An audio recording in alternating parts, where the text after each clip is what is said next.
Hey guys. Hi, everyone. Welcome. Good to Nice. see you. Good to see you. Jeremy, I gotta raise my headshot game there. I have no idea where that picture came from, but I definitely like there's less Pete now and there's definitely less hair now. I'm not exactly sure what conference that was taken at, but I gotta raise my headshot game like yours, Jer. Okay, I guess we'll get started here. Hi, everyone. Welcome. To introduce myself, my name is Vanessa. Welcome to our Modern Sales of Pros event here today. Today, we're diving into behind closed deals, unveiling the secrets of high performing sales organizations with two powerhouses in our sales community. Please drop in the chat where you're tuning in from. We always love to see the global footprint of our amazing MSP community. And to introduce, we got a fantastic pairing today with Jeremey Donovan, who's Executive Vice President of Revenue Operations and Strategy at Insight Partners, and Pete Kazanjy, co-founder and CRO at Atrium. The insights they'll share are the kind you won't find anywhere else, only here at Modern Sales Pros. And as a quick icebreaker to liven the mood, Jeremy, Pete, if you had a superpower, which one would it be? After you, Jeremy. All right. Well, hopefully you can hear me. My audio switched over. Is that all right? You sound like $1,000,000. All right, perfect. Yeah. So it's a new superpower that I didn't know I would need. So we have three cats. We've had them for about 5 years. They're indoor cats. They never ever saw the outside. And yesterday, we have some new neighbors that moved in. They've got little ones, and the mom came over with their little, I don't know, 3 or 4 year old daughter, and they saw the cats in the window, and they said, "Hey, can we pet the cat?"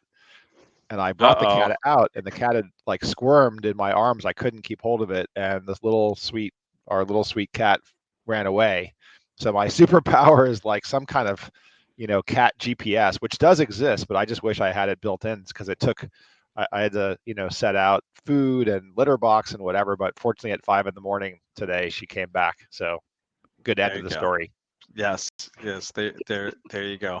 I do that with my 6-year-old. We have a wristband with an Apple AirTag that he doesn't really like to wear. So instead, what we do is we just put it in his backpack, the wristband in his backpack. I think my superpower that I used to have that seems to have degraded would be like sleeping really well on red eye flights because I'm in Atlanta today and I took the red eye last night. I used to be good at that, and apparently, like last night, not so good at that, right? And I have another one coming up this next week when I'm going to New York to visit some Atrium customers. So, I'm a little worried about that. What about you, Vanessa? What is your desired superpower? I always say teleportation because can you Ah, imagine if you could just get out of any awkward situation at any point or, teleport to any MSP live event at any point? That'd be incredible. yours is a Um, better version of sleeping on red eyes, right? If you sleep on red eyes, just teleport, dude. oh my God, you're so funny. Yeah, so we're going to move on really quickly. So, for those new here, welcome to MSP. We're the world's largest and finest community with over 35,000 members in sales management, leadership, operations, and enablement. We take to heart the road less traveled and are thrilled to bring you along here for the journey. Our mission is to help you tackle the tough questions and to discover opportunities you might not know exist. And we do so through vibrant live sessions like this one here today, an engaging online forum, our must attend summits with brilliant speakers, and an expanding array of in person events nationwide. So keep an eye out. We might be coming to a city near you. And if you're not part of MSP yet, don't fret. We'll review your details after the event. And if you're a fit, we'll extend an exclusive invite for you to join our wonderful community of honor sales professionals. And of course, before we jump in, just a quick housekeeping note. We are recording the session and our audience is always lively and engaging, so please get ready to participate. If you have any questions at any point throughout the session, drop them into Q&A and hopefully Jeremy and Pete will get to them. And before we dive Nice. in, a big shout out to Atrium for sponsoring today's event. If their tools spark your interest, there's a demo request button at the very top of this page. So give it a click if you think it could be a game changer for you and your team. And that's all for me. Pete, take it away. Thanks, Vanessa. Hey, folks, I am super pumped to. I'm going to go ahead and stop sharing my screen, or sorry, stop sharing that, and I'm going to share this other screen here. I'm super pumped to have Jeremy here today because Jeremy has this absolutely fantastic survey that he conducts amongst the Insight partners. Um, portfolio around best practices and kind of like true differentiated advantage for go-to-market. Something, differentiated go-to-market advantage is something that we think about quite a bit here at Atrium from a sales performance management standpoint, from like helping organizations more effectively manage the performance of their individual sellers, their AEs, SDRs, AMs, CSMs, et cetera, et cetera. That's literally what our software is used to do. We have hundreds of customers that we work with to do that, to essentially improve rep performance through better accountability, encouragement, coaching, et cetera, et cetera. So for folks who don't know me, my name's Pete Kazanjy. There's my favorite headshot again. I'm one of the founders of Atrium, and then also Modern Sales Pros. So prior to this, I started and sold a recruiting software company called TalentBin, and that's really where I went from being a business generalist founder to our first seller, first sales manager, first sales leader, and kind of like learned and became intimate with and passionate about data-driven, operationally rigorous go-to-market. So that's a little bit on me. Wrote a book on the topic as well called Founding Sales. That's all about startup go-to-market. So that's me. Jeremey, everyone who's here today knows Jeremey. He's been a Modern Sales Pros OG for a long time, now over at Insight Partners. But Jeremey, maybe you can share a little bit about what you spend your time doing at Insight and kind of give some more context on some of your prior roles, so people kind of understand where you're coming from ahead of this, going through the data in the survey. For sure. Yeah. Thanks for having me. I am striving to just be known by my first name. I guess that I don't have to introduce myself at all, but JD. But yeah. I was as it shows on the slide before Insight Partners, I was at a portfolio company, SalesLoft, for 4 years running revenue strategy and operations. I'm kind of salty old dog, so had a bunch of different flavors of my career. But as pertains to the content we're going through today, we have over 500 portfolio companies that are all B2B software companies. So it gives 500. Wow. Gives me the great luxury / us the great luxury of being able to survey these companies and understand like what they are doing. And that is a part of my job, right, is to advise these companies on best practice. And because I come from originally an engineering background, it's really important for me to distinguish between practice and best practice, because everything sounds good. And you can, I guess another way to put it is you can do anything, but you can't do everything. So it's to figure out what those anythings are. That's the fun part of this job. Yeah, and also where the marginal advantage is, like having a CRM at this point is table stakes. If you don't have a CRM, that's probably a problem. But what's the next thing that's going to help your organization go from average bookings per rep of $600,000 to $650,000 or what have you? And the way that works, of course, is like there's continuous technology and process innovation that's happening in the market that then, of course, needs to be updated and spread throughout the market by people like you, Jeremey. Yay! So before we kind of get into the data here, the Atrium marketing team has a offer they'd like to share with everyone here. If you'd like to grab a pair of Bose Quiet Comfort earbuds, I guess these are like the big kid versions of AirPods, I suppose, that actually sound good. They're going to be dropping a link here in the chat. You can also scan the QR code, and all they ask in exchange is for a quick disco call with you to discuss how you're doing sales performance management at your organization. So that'll be in the chat there. Cool. So let's get into the content here, Jeremey. Maybe you can kind of take us through. I think this first section here kind of talks about methodology. Why don't you jump in there? Yeah, so it's a little bit, I framed a little bit of this already, which is if I go on LinkedIn or I read sales books or listen to podcasts, I do all of those things. I'm seeing stuff all the time and I don't know what to do, right? So this is the genesis of this. Is for the last 2 years, we've repeated the survey to figure out like what is best practice. And if you go maybe forward a methodology slide here, the sample size here is decent, not astronomical. So And 106. 106 is like, Yeah, it's like non-trivial. That's yeah, like, yeah, non-trivial. that's good. So we asked 100, all these 106 companies. Mostly it's across the Insight portfolio, but we did reach out to some of the Cloud 100 companies that aren't. We have a lot that are of our portfolio companies that are in Cloud 100, but we also just reached out to all the ones that weren't as well to get them to Sure. fill out. So it's a bit of a mixture, and it more or less reflects the B2B SaaS ecosystem in terms of like regions and ARR bands. Yeah, and like right in that like pre-public kind of range there. It's like right when we're starting to really hit our stride, get to scale, get to repeatability, where it's like no longer artisanal, if you will, but instead starting to be a machine. Which I think is, that's like that messy middle is where a lot of people kind of struggle and say like, hey, what's the thing that I can do to really impact my go-to-market? Exactly. So yeah, going through all those books, podcasts, LinkedIn, we tried to list out every go-to-market practice we could come up with, I love it. grouped them into 9 different categories, and then we now needed to ask people what what they were doing. So if you go to the next slide, you can see. You had to create a taxonomy. You're with Yeah, it is. the Linnaeus, right, of the of the, like, instead of it being the animal kingdom, instead it's the taxonomy of go-to-market best practices. Yeah, I'm pretty fixated on these things because part of it's a big. I want to understand, and I want to understand the totality of things. So for each one of these items, we asked them a set of questions, but we did need to know what their relative performance was. Yeah. And for our portfolio companies, we know their performance, but for the ones who weren't, we needed some proxy. So I stole this from a research organization that I was at a company, and we engaged them to do a study for us. And they asked this question: how has your company performed relative to your closest competitor over the last 12 months? Yep. And it turns out that that's a really good proxy for It's interesting. what performance is.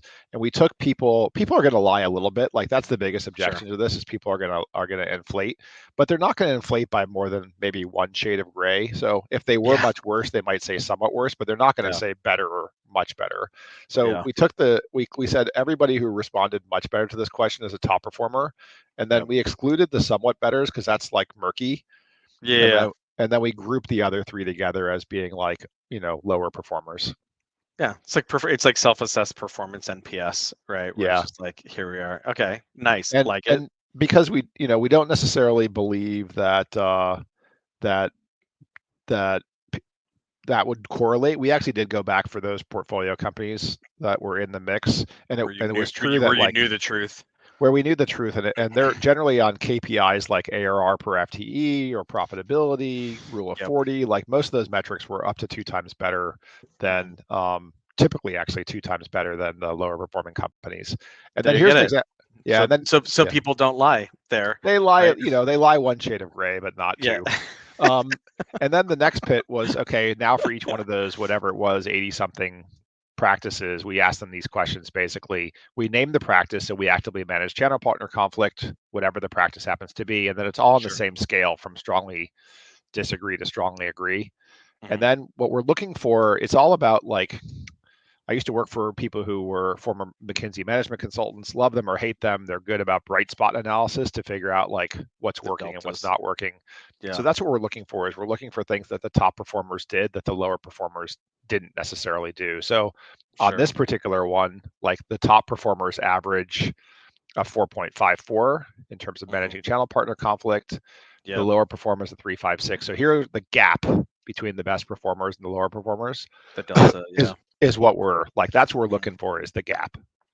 Yep. And it's, yeah, like this is the alpha gap. This is the secret. You're like that somehow these guys and gals who are the top performers do that the lower performers don't do. What just really quick, you said you had north of 100 respondents. How many of those bucketed into here versus It's like bucketed into it's here? like the top, I don't know, 15-ish% or so, right? So 15 to It feels, 20. yeah, feels right. So you still get like 15 people, right? Man, we gotta get this data set up to like 500. I know. Well, you could, with MSP, I guess you could help with that, right? That would be killer. I would love to get a much, much bigger sample. The good news is we ran it 2 years back to back, and Sure. the results are super duper consistent. So that's a good sign. Like, if you did it once with a not huge sample size, I wouldn't necessarily make major decisions. I think the same thing here is it's not necessarily intended to be the crystal ball. It's meant to be, I don't know what the better metaphor is, but it's meant to be something that sort of aims you a decent compass, not a super accurate GPS compass, but to aim you in the right direction. Yeah, but I think also the methodology here kind of helps point in that direction where if something is an insanely large delta, Yeah. right?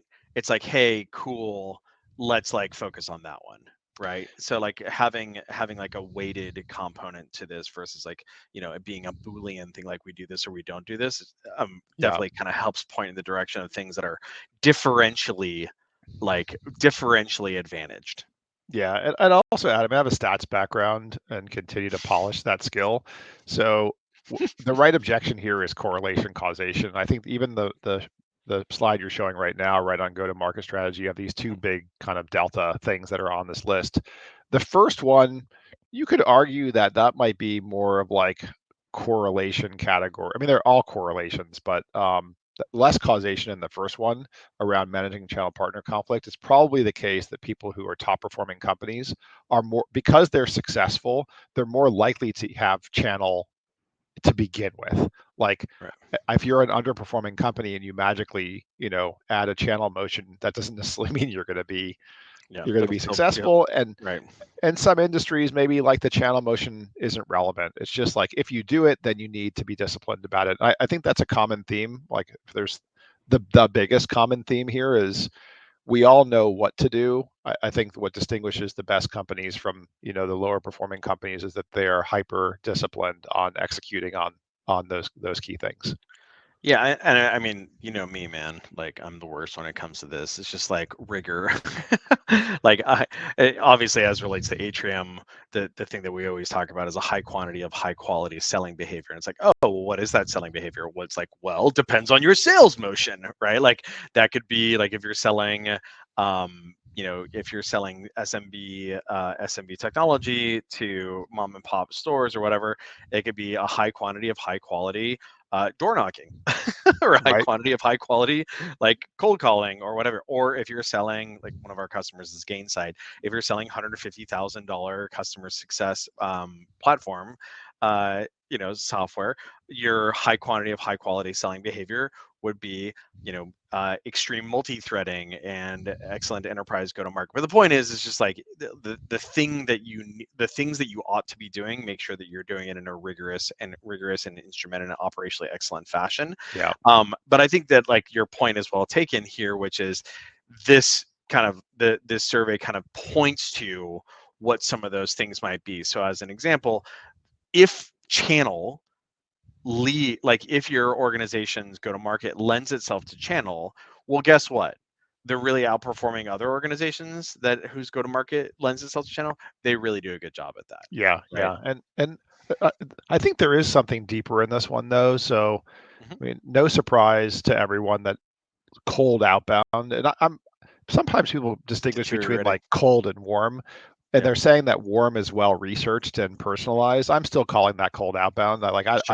So the cold outbound performance versus like intent driven or like first party intent data or exactly like what is now being kind of referred to as like near bound or whatever. But still, outbound is definitely deteriorating. Deteriorating, right? So like then what do? You still have to grow. Yeah, and right there you're going, if PLG is a thing, great, go for it. It's not always the thing for everybody because it doesn't make sense in every market. But then what do you do? Well, then you could take that money and spend that on more inbound marketing, right? Or you can spend it on channel partners. And we're definitely seeing portfolio companies where applicable to do that.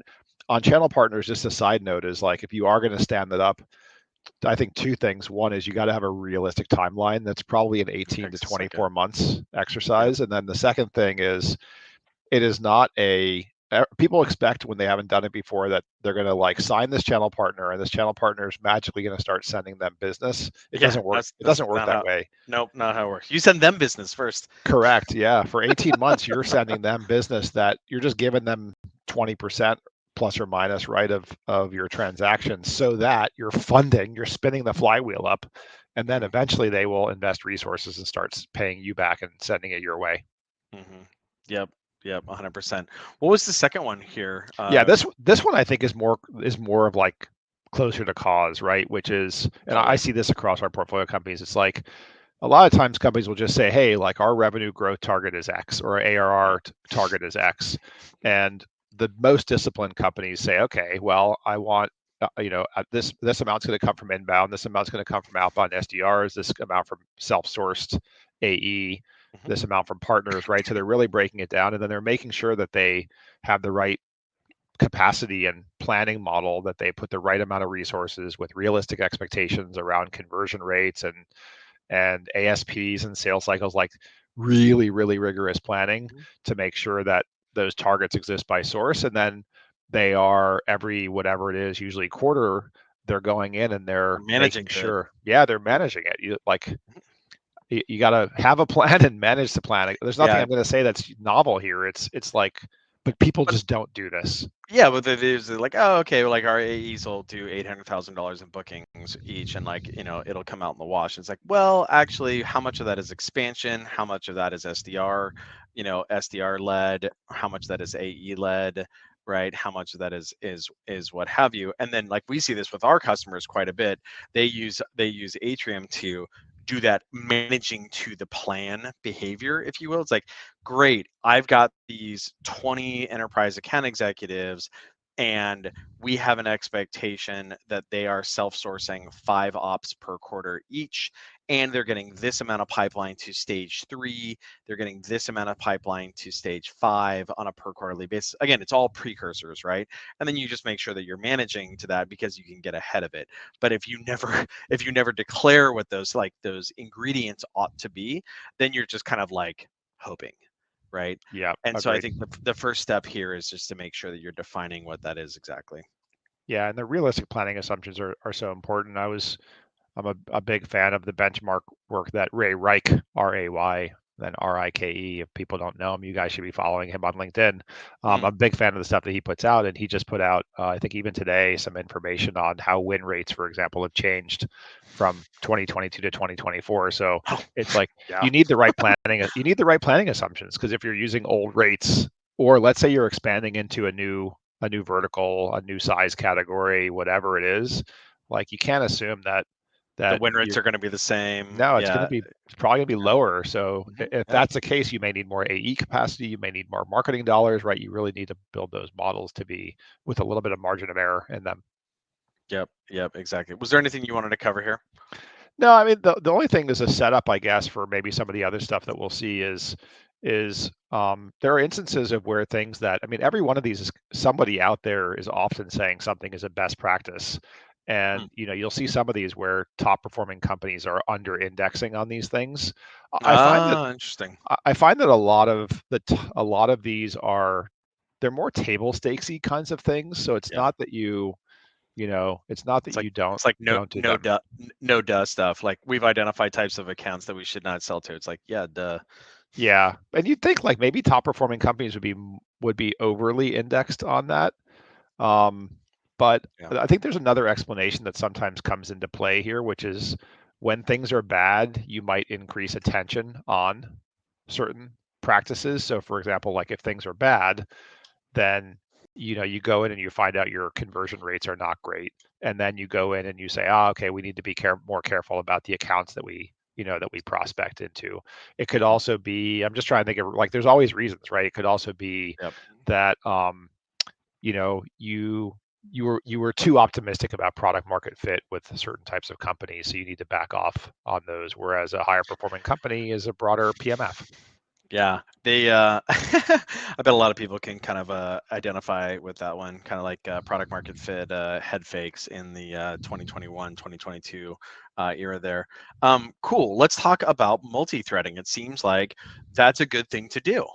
Yeah, I mean, and again, no surprise, right? Everyone's talking about that, so it's but this is validation that I'm a huge fan of the PTC, Blade Logic, App Dynamics, Snowflake, Diaspora, right? Like they're super focused on this kind of thing, right? Is making sure that you're mapping out the stakeholders in the sale, making sure that you're that you're multi-threading. And yeah, no surprise here, top performing companies are doing that. And again, it's just discipline. Who are the user buyers? Who's the ultimate economic decision maker? And how do you work your way, to build a coalition? One of the, I think, really useful tips I remember, I don't think I come up with anything. I synthesize things and curate things, but I do remember reading somewhere, it might have been a Gong thing or something else, that like, don't just think about a champion, think about champions. Oh yeah, totally. That's part of the new, besides selling to CFOs, I think that's one of the sort of new things, is it's not just one person. You need to make sure you got like a couple people. And then, by the way, don't assume that your competitor on the deal doesn't have their own champion. So totally. identifying your competitor's champion, and you may or may not be able to influence that person, but certainly knowing what they're doing, what their influence and authority levels are, is critical. Yep, for sure. Yep. Got it. And so, this is kind of the reverse index there. Looks like their folks are high performers are less focused on multi-year deals and qualification methodology. Yeah, and it's the bottom one is marginally. I mean, they're both kind of marginally lower Yeah, that's right. performing. Yep. And 0.19 versus the, one delta. the qual methodology, though, to me, this one is like super fascinating, because I geek out so much on like MEDDIC or BANT or whatever for both qualification and deal health inspection. And those two you can see are kind of right next to each other on this one. So this one we saw 2 years running, and then on top of that, I was thinking, there's no way, something's wrong. So I did another study not too long ago, and I think I had another maybe 100 or 200 where I just went deep on which methodology. Yeah, well, which methodology do you follow? A, and then B, like, are you rigorous on that in deal inspection, and then are you rigorous on that on qualification? And what kind of blew my mind was that, first of all, the methodology didn't seem to matter, whether you use Challenger, MEDDIC, or value selling or whatever. That gets to our discipline comment earlier. But then the second thing was like, the degree of rigor is not highly correlated with performance, and that was a mind blower. So that's one where I phoned a friend and I said, what in the world do you think is going on? And that explanation was the one I talked about earlier, which is, it may just be that people who are struggling more with winning deals focus more. So you have this like false signal that, yes, all else being equal, better adherence to your methodology is good, but this like reverse thing is happening at the other end, which is, if things are going bad, you also overly focus on it. So because it's not a linear kind of a thing, it's a U-shaped thing, you just don't get good signal on that question. That isn't, that's super, like, to maybe use an example, like maybe if you have a wildly differentiated product, like, a Snowflake, like 3 or 4 years ago, or like a Datadog or whatever, before observability got really crowded, and like the fish are literally just jumping into the boat. It's like, all right, cool. Like, are you breathing? Great. Here, sign this $50,000 DocuSign, and it comes back immediately. It's like, yeah, maybe there's not a lot of rigor around that. And so maybe the way to approach that would be to, like, bucket or isolate based on kind of like product differentiation or amount of product market fit pull, that they kind of like creates a tailwind for the sellers there. Looks like you got some stuff on CS here. Yeah, CS and support. So this first one is, and again, I'll start with the no-brainer thing, which is, it's good to have, good customer success and support. It turns out amongst these things, though, the things that is most correlated with high-performing companies is actually on the support side. It's just making sure that you're super rigorous. And what does that mean? It means you're watching your time to first response. You're watching your how many touches to completion. Just kind of being all over the customer support piece. I think the good news, like, I run hot and cold on Gen AI, but I do think this is one of the areas where Gen AI is great for support. We use Intercom's Fin, and we have one of our support staff who's awesome himself. He now like manages it and then creates more content for it to index off of. So like, he's like puppet mastering it with content, and it can service like multiple people concurrently, and it can service, it's really fantastic. It's working very well. And even you probably noticed I can't mention vendors, but like when in my prior employer, which I can say, which is SalesLoft, we licensed.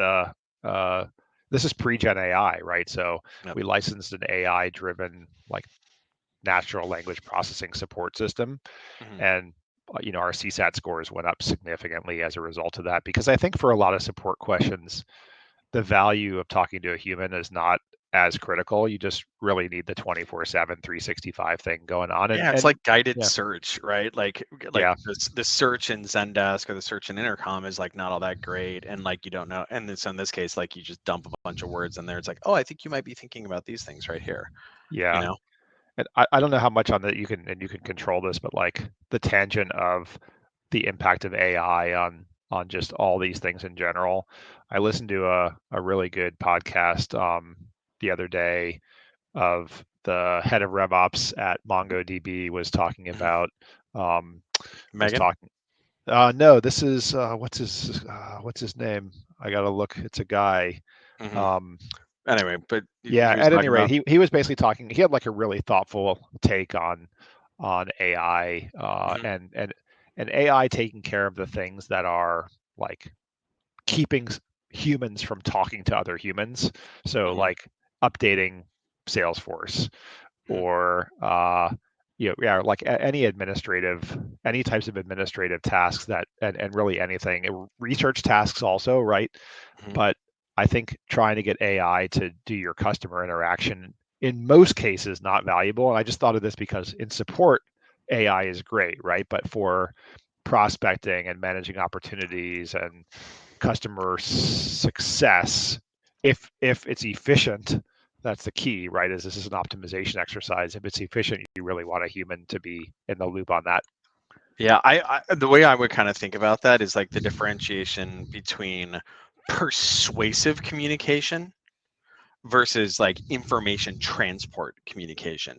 Information transport communication, like I'm searching for some like because if you think about what like the like lowest common denominator of like support behavior would be someone writes in a support thing like, hey, I need to like I'm trying to I'm trying to deactivate a user in Atrium. Can you help me out on that?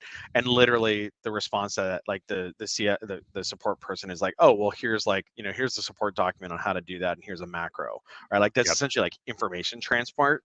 That's essentially just like manually executed search. In that sort of situation, waiting for someone to do, and the reason why the individual user who's like chatting into support on that front is doing that is because like they either can't be bothered or the search interface is problematic. So essentially it's guided search versus like provocative, persuasive behaviors, at least right now. Like selling or discovery or success, like, hey, the reason why you want to engage like XYZ is because it's going to get you promoted, or your boss is going to be happier with you, it's going to drive these business outcomes.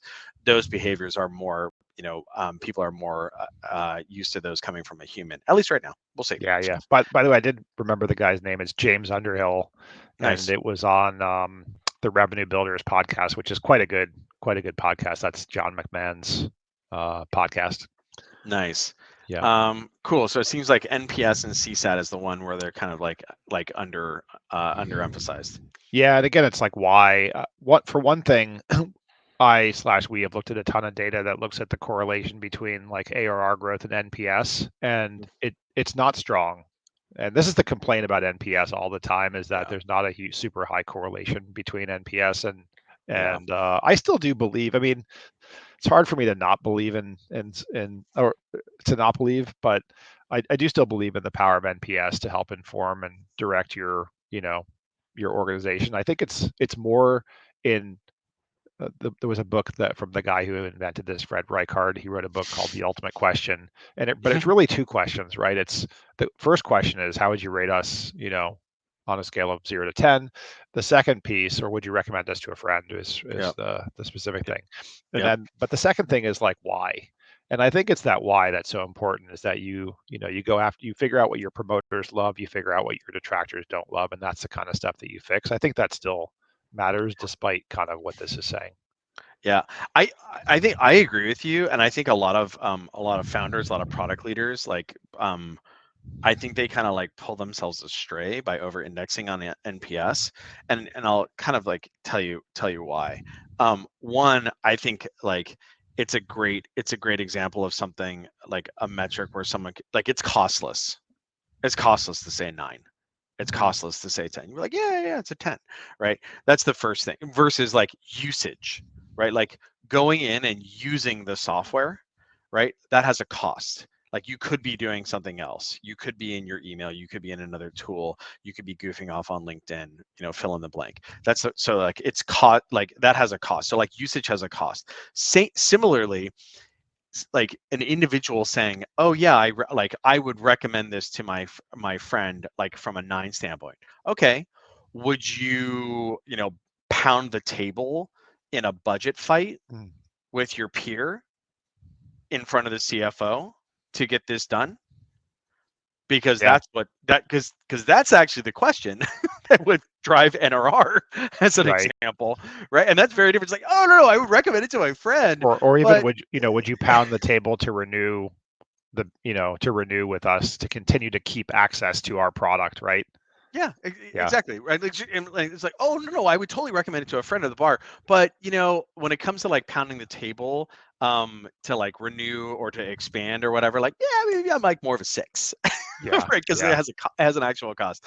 And then I think the other thing too is that it's an individual thing as well, right? Like an individual is like making the NPS statement, whereas buying is done collectively, right? And renewal decisions are done collectively, as indicated by this right here, Absolutely. right? Absolutely. So it's almost like what you need is like a community NPS, right? Or a buying committee NPS or whatever, which is like a precursor to the actual renewal, a precursor to the actual win rate or what have you, Yeah. Well, right? So maybe there's a version of that. there is, yeah, the prior slide, there's like 2 questions that I think relate to that, which is this kind of proactively engage on usage, which you mentioned, and then the one right Yeah. after it, which is customer health.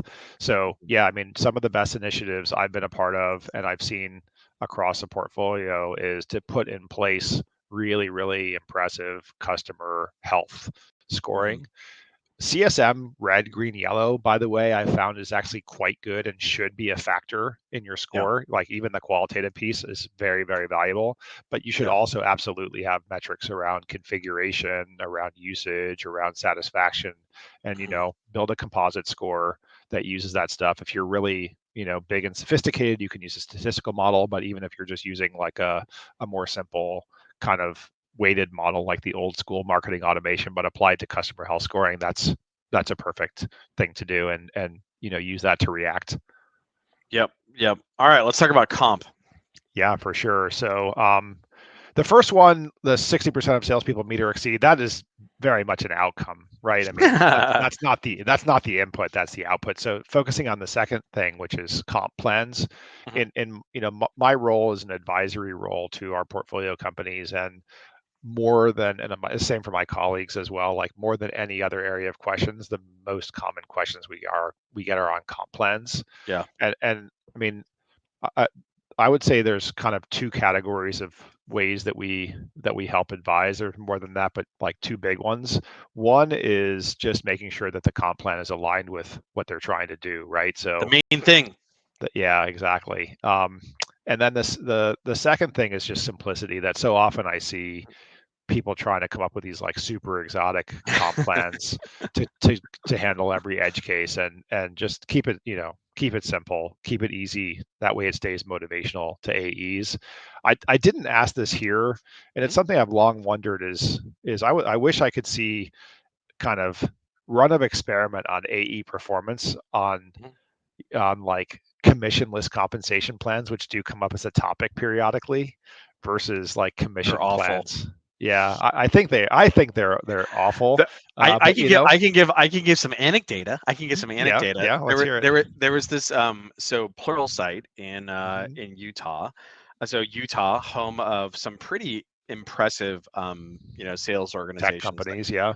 Yeah, and importantly, like some pretty badass sales organizations, right? Like the Omniture diaspora, inside sales.com diaspora, Qualtrics, obviously.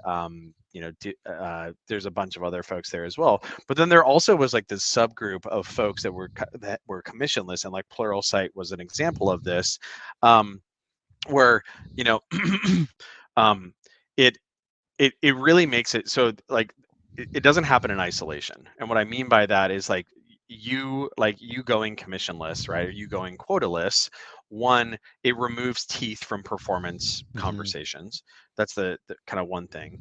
And I'll kind of talk about like the point of performance compensation here in a second. The other thing too is like you essentially get like a preferential attachment or non-preferential attachment situation. You essentially get like a selection bias in the wrong direction, because the highest performing salespeople, they're not there for 100%, right, of their OTE. Yeah. They're They're there for there for 200%, 150. 300%. Yeah, exactly, Yeah. exactly, right? So what ends up happening is if you were in isolation and you were the only like, sales organization on the island, if you will, then like maybe that would make sense. But a lot of the like the super killers are like, hey man, like I really like your corporate culture or whatever, and like, it's lower pressure. But honestly, if I can make like, 200% of OTE over here at like with like the crazy people at Qualtrics, or the crazy people at App Dynamics or Datadog or whatever, like I'm gonna go do that, right? Yep. And so and so I know that like there was like a big culture shift after Pluralsight went private, and kind of like unwinding that. I know that Bamboo HR also was commissionless for a while. They unwound that, and I think that really what it comes down to is if you think about what is the purpose of performance compensation, it's two things. It drives focus, which we'll talk about more here in a second, which is your point, right? Yep. Drives Yep. focus. Like, hey, what are you supposed to be doing as an account executive? Net new ARR, right? This is like kind of AE versus AM, right? Like even just AE versus AM. Hey, what are AM for? AM is for NRR, net revenue retention. Grow, like renew it and grow it a little bit, right? AE is for adding ARR. If you had those composited together, well, now it's like, well, am I expanding things? Am I renewing things? What am I being measured? Even like, so focus. The second thing is marginal effort. And the kind of the joke I always like to say about this is there's a lot of work that you can do outside of the day to day. So like, people talk about this for like SDR and like setting your lists up. The joke I like to say is like, hey, when you're watching The Bachelorette, you can watch The Bachelorette and update your close dates. Right. And if you you happen to be right, if you have performance compensation associated with like that rewards marginal effort, and you know that you get paid $50 or $100 on an incremental op that is created, or like you're looking forward to that $10,000 rip on a $100,000 deal, then yeah, you'll do those behaviors. And so if you remove performance compensation, that kind of goes away. The last thing I will share here on the keep it simple stupid thing here, this kind of goes back to the thing about like make the plan. And I was actually talking with the CEO of Exactly about this, and like, man, their data set would be sick. So the CEO of Exactly and I were having lunch the other day, and we were talking about like there's the carrot, which is the commission plan, and then there's like it's not exactly the stick, but like it's like the management to the plan, if you will, the management to. And so as an example, we've got our commission plan, like, and then maybe what we've got is we say, hey, you know what, you've got a component on ARR added, and then maybe we bought a new product, right? Like maybe we're SalesLoft and we just acquired Drift, maybe we're Exactly and we just acquired Exactly Forecast, maybe we're Gainsight, we just acquired Gainsight PX or whatever. Cool. We're going to double comp you on net new product, or like new products that are sold or whatever. But like that's going to be it. Cool, that's fine. But now what we have to do is come back upstream and measure, okay, great. How much, if you're Gainsight, how much Gainsight PX, their product analytics solution, how much of that do you have in your pipe? Right? How many net new ops? And like measure to that. But then the whole thing there is like it's focus again. It's like, oh gosh, I know that I'm going to get double comped on Gainsight PX deals that I sell because it's really important. We just spent $50 million acquiring this company or whatever. And boy, howdy, I haven't created any ops for that. I guess I'm going to block my day today. Right. But you can't do that. There's like 6 priorities. One like interjection or objection, I guess, on this is like, is spiffs. So I'm pretty anti-spiff, and I learned this from one of the CEOs I worked for who just basically like killed all spiffs. And his thought was like, let AEs sell what's right for the customer. which I think is is the right thing to do. And then the other piece was instead, if you acquire a company and you launch a new product, take that money and don't use it for a spiff, but hire product specialists. Sure. It's those product Overlays. specialist job overlays, exactly. It's that person's job to go out and like make sure that you're going to hit the target. So I would, every rule has an exception, but my default rule on spiffs is don't do spiffs. Use that money for product specialists. Which I think is actually a good point, because like you're literally what you're saying is no, Pete, abstract that out, like the same way that you have AM, AE, etc. Right? Don't have an AE that has like 30% of their focus is this incremental product. Have a overlay whose 100% of their focus is that product, right? And they're just going after it like crazy. Let's talk about pipeline here. Yeah, so this top one I think is both cause and effect in a way, right? It's pipe gen focus is a cause. It is an unambiguous cause, right? So I've definitely, observed this. It's also part of this whole, as we talked about before, like PTC blade logic thing, is maniacal, consistent focus on pipeline generation with like real clarity around what the expectations are on what you Every do. Tuesday. Yeah, and I'd also, I remember an instance, and some of my former colleagues will remember this, is like there was a push that every rep had to generate X number of ops per month, and they started doing that, but if you take your eye off the win rate, then they just put garbage into the pipeline. So yeah, you always have to have a metric with a complementary. Exactly. That's the point. That's the point. So if you push, pipe gen, you got to also watch win rates. You also got to watch ASP. Like these things don't exist in isolation, so you can't just reward on that thing. But assuming those other things are going on, pipe focus is absolutely critical. And then again, have to comment on the reverse stuff here, which is again anything that's less focused by top performers relative to bottom performers raises an eyebrow, because these all seem like best practices. So like robust practices in place to drive expansion via upsell and cross sell. I think this is another one of those barbell-y kinds of things, which is and or like if you've got a great product, then it doesn't exactly upsell itself, but pretty this might be a methodology enhancement. Feature request for next year is to figure out some sort of proxy for like market poll or like product excellence or what have you. Awesome. Well, really quick before we kind of get into the second kind of piece, or the last third of like what we're going to cover. This is all about performance, high performance go to market, and this is what we think about here at Atrium. Obviously, like the way that we think about this is as relates to improving managerial performance as relates to go to market. And so the way that we like to talk about that is like, hey, instead of asking your managers to thrash around in a bunch of dashboards that they don't want to do and they're not going to do anyway, instead what you can have is AI driven coaching and automated accountability and management happening by AI, which is essentially what what we've figured out here at Atrium, is that you can do exactly that by having performance interpretation and synthesis and prescriptions and recommendations on behavioral change with respect to those reps, driven by large language model AI off of the performance metrics for a given rep, a given team, a given part of your organization. And this is something that we've found in the last 12 months or so, as we've added large language model AI across Atrium, has really been transformative for those frontline managers and second line managers who don't necessarily have a engineering background and a statistics background like Jeremy here, and instead are kind of like, hey, I just need to know like what's going on, where the risk spots are on a per rep basis, and then moreover what to do about it, like what I need to do to enable them, what I need to do in order to coach them, et cetera, et cetera. Right. And so this is something that people have really enjoyed, at the manager level, at the leader level, but also at the rep level as well, insofar as this AI can speak directly to the reps to provide them encouragement, to provide them accountability. No different than like my Whoop or my Fitbit yelling at me saying like, wow, Pete, you really didn't sleep on that red eye last night. I think you need to go to bed early tonight. It's kind of like, hey, you know what?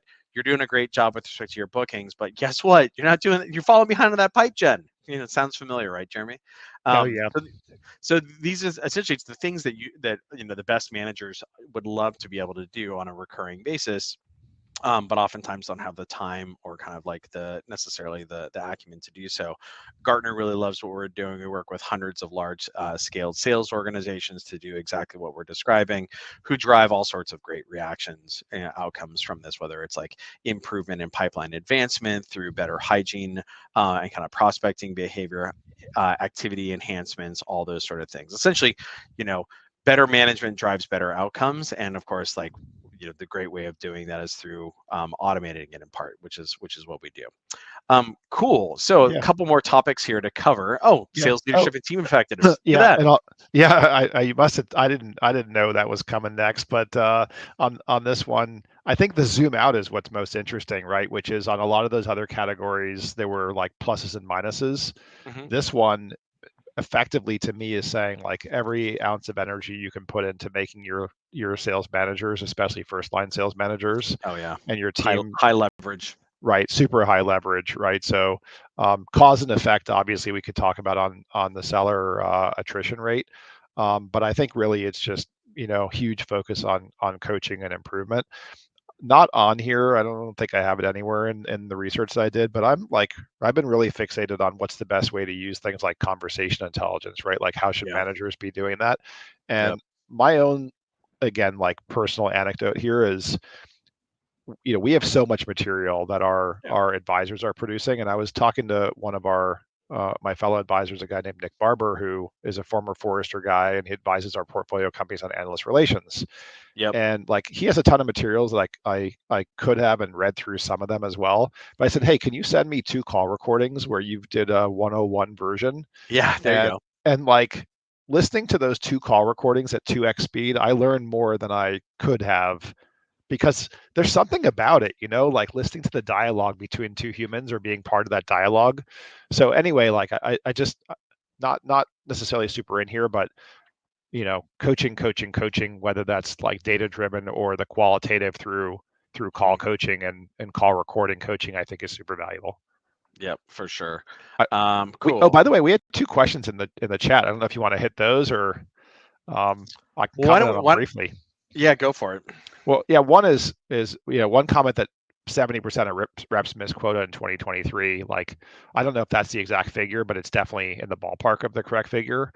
And there it was, I think, just over hiring and slack demand. I mean, not too much more to go into. I think the other piece on there is thoughts on commission caps. That's a whole episode in and of itself, Wow. but that was something that I fish on weekends. What the rivers were blown out over too much water, not safe to wade this past weekend. So I spent a good amount of hours actually thinking about commission caps. Yep. So Jared or anyone else who's interested, if you navigate over to revenue-playbook.com, it's a free site. It's like my Jeremy's deep thoughts by deep JD. thoughts by JD. Yeah. Yeah. So if you just search for commission caps over there, you'll see like a really extensive overview. Well, I know what I'm doing after this. I love it. Got it. So it sounds like rep attrition is below average here.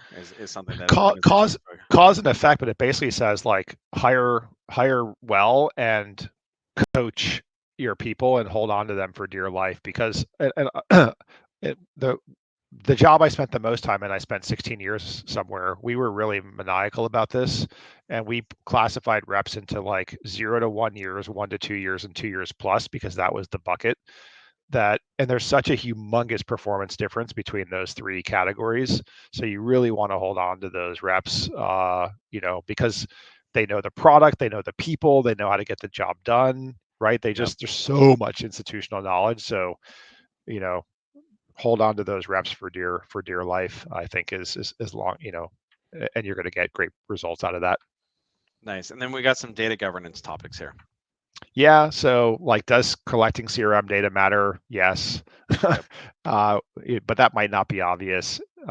Does managing your customer data and giving access to the appropriate people on that matter? Yes. So yeah, I think those are pretty straightforward. Yeah, I mean, I think that makes sense because, like, I mean, if you think about what happens here, it's like if you're capturing contacts, then you can have activities logged against that. That then means that you can manage against that, whether that means, how many people you're interacting with, or the volume of activities, kind of like what we focus on here at Atrium. All of that needs to be underscored by like a good kind of like data, data foundation there. I was gonna add one more thing on that, which is, we talk a lot about Gen AI, but there's also predictive AI. And Mhm. in order to be able to do things like recommend next best action to people on their opportunities or contacts, right, you do need to have that data there. So I think that's going to be something that's of increasing importance amongst the top performers. Nice. And then let's talk about talent management here. Yeah, I mean, again, all positives, just like the sales coaching or the sales leadership piece, right? Is this is a high leverage thing? Is make sure you're providing recognition, for your reps. It doesn't always have to be financial, right? And this It's like an and sort of yeah, and situation. these things all tie together. Like we talked about hanging on to your reps for the long term, right? Like if you recognize them and reward them and value them, right, they're going to stick around for the long term. So all these things go together. Yep, for sure.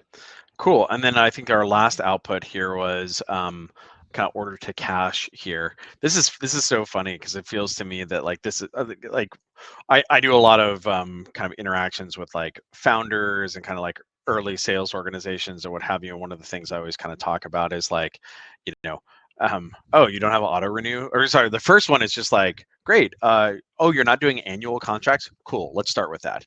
And then the next one is like, great. And we need to have an auto renew in there. And it seems like that actually ends up being pretty important. Yeah, and I would also add, I mean, in the inflationary environment that we've been in for the last couple of years, Mm, I wasn't in here when I formulated the question.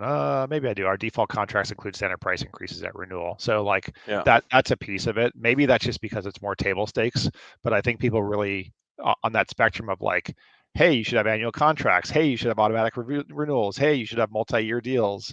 Like, hey, you should also have standard price increases that's either at CPI or CPI plus Plus something. something. Yeah. Yeah. That's actually, yeah, that's pretty interesting.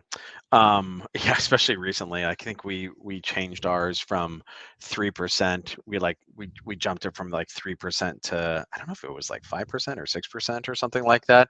And it's kind of like one of those things where like you can always negotiate it, right? You Right. can always Yeah. negotiate it, but like if you just put it in there, then that, like if it's not in there, it can't be kicked out, right? So at least Yeah. like start with it. And I think within reason, people understand, like I think you can make a pretty good argument if you're a salesperson doing a renewal to say, like, hey, inflation was up whatever, 8, 9, 10%. It's all about framing, right? So we're only increasing prices by 5%. What look at the deal you're getting. Yep, totally. Cool. Got some takeaways here. Yeah, we kind of went through these, but I think of these at the high level of like, I don't know, 4 Ps, right? People, Mhm. process, pipeline, and partnership. So that to me was a pretty good mantra for having this stuff stick in the top of your head. Yeah, exactly. So partner channel conflict, right? So if channel is relevant, great. Making sure that you're multi-threading your organizations, very very well. This makes sense in a higher interest rate environment where budgets are being more scrutinized. There needs to be more people that are involved, right? Paying attention to that pipeline, making sure that you're retaining the folks that have that acumen in house, right? And then also making sure that your sales and marketing are aligned on the top of funnel strategy for each segment, which is kind of the per lead thing. Excellent. Non-trivial, by the way. Uh, I see it all the time where marketing and sales are sailing in sort of the same direction, but on two very different ships. Yeah, no kidding.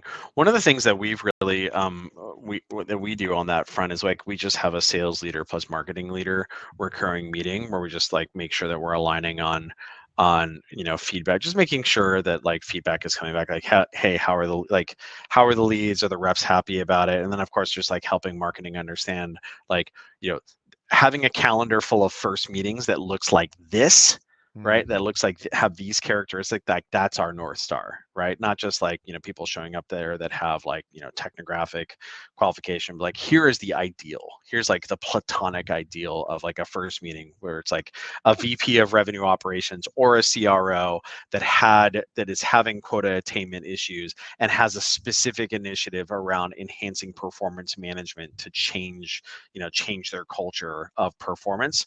That's like, oh, for like for Atrium. And so then help the marketers understand those are the people that we're trying to harvest out of the market and get on the calendar. And then on the flip side, making sure that the AEs know, like, hey, are meetings showing up that look like that, right? And then just like recurringly coming back to that. Wonderful. Well, Jeremy, this was super fantastic. I really appreciate it. As I noted earlier, if folks are interested in learning more about Atrium for performance management and their scaled sales organizations, we'd love to chat with you about that, and we'd love to give you a pair of these fancy pants earbuds as a thank you for your time on that front. Jeremy, absolutely fantastic to see you. Thank you for sharing all the insights from your insight portfolio. Vanessa, Thanks. is there anything else we need to cover? Just some last minute closing notes. Jeremy and Pete, that was amazing. Thank you so much for your time today. I came out of it learning so much. I'm sure our audience did too. As we're wrapping things up, we want to thank our wonderful audience for attending. We loved having you here. The recordings and key takeaways will be available on the MSP site shortly, so don't forget to check out our upcoming events, both online and in person. And very quickly, thank you, of course, to Atrium for sponsoring today. If you're interested in a demo, there's a button right above. Click the button that says request a demo, and someone from their team will reach out to you. Thank you so much, everyone. Have a great rest of your day.